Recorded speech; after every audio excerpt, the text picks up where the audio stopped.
Overnight, the winter streets of Florence, Alabama have turned into deadly sheets of ice. Freezing pellets of rain leave a thick coat of ice on everything. Conditions on the roads are treacherous, but few can imagine what fate has in store when 22-year-old college senior Jacque Rainwater gets behind the wheel. Jacque is currently the reigning beauty queen of the University of North Alabama.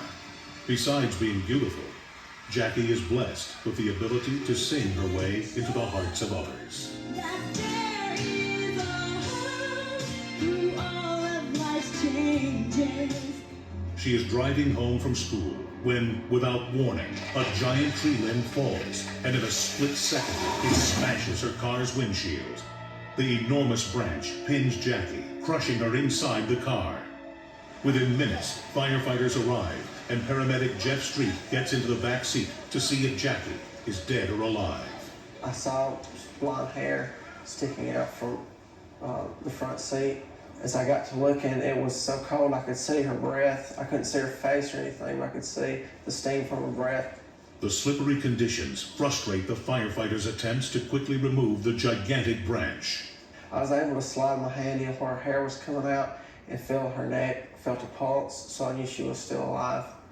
Every second counts. The firefighters use chainsaws to cut away the tree limb. Then they realize one of the branches is gouging into Jacque's head. Another branch is piercing her lung. Try as he might, paramedic Jeff can't reach Jacque. We were unable to perform CPR inside the vehicle while they were trying to extricate her because the seat would not break down in order for us to be able to establish an airway or do chest compressions on her. It's very frustrating. Miles away, Jacque's mother, Susie Rainwater, learns of the accident. She and her son take off through the ice storm.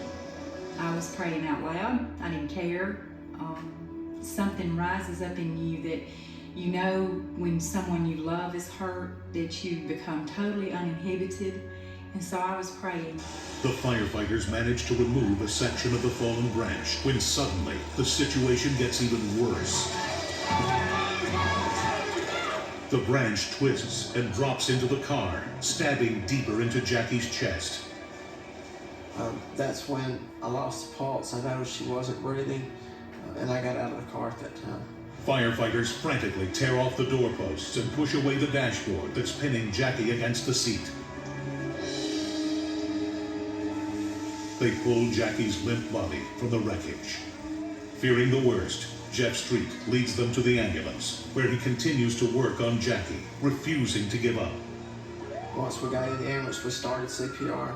She was not breathing, and she did not have a pulse. She was clinically dead. We kept working on her, even though it didn't look good.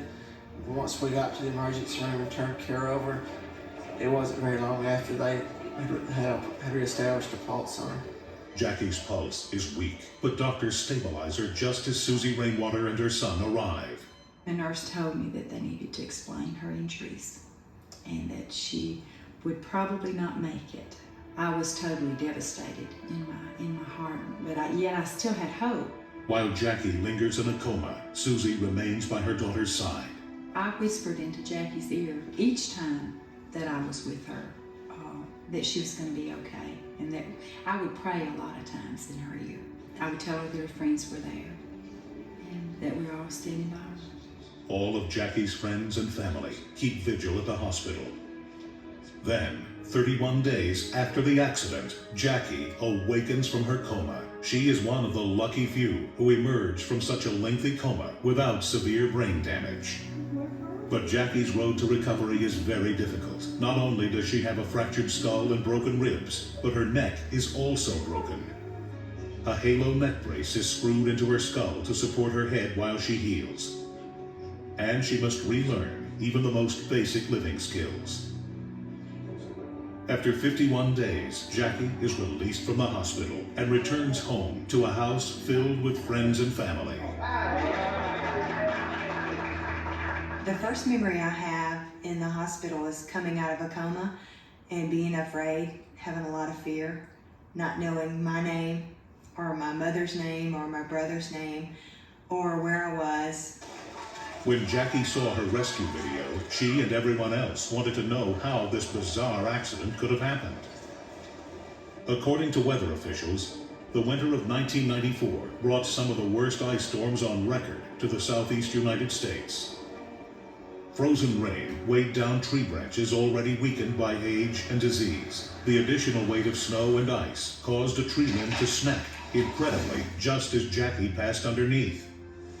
Thankfully, paramedic Jeff Street never gave up hope that Jacque could be revived. Still, the modest paramedic doesn't think he's a hero. By just doing a job that I was paid to do. There were several other guys out here that day that I do call heroes, such as the policemen and the firemen. Jacque feels her recovery is nothing short of miraculous. I feel very blessed to be alive. I don't think luck exists. I really think it's the grace of God. Today, Jacque spreads that grace in her work counseling others suffering traumatic head injuries. She also cherishes her new role as a wife. And when it came time for her to pass her crown to the next Miss University of North Alabama, Jacque was there, looking more lovely than ever. Although Jacque may no longer be a beauty pageant queen, she's received a gift greater than any crown. Jacque Rainwater has been given the gift of life.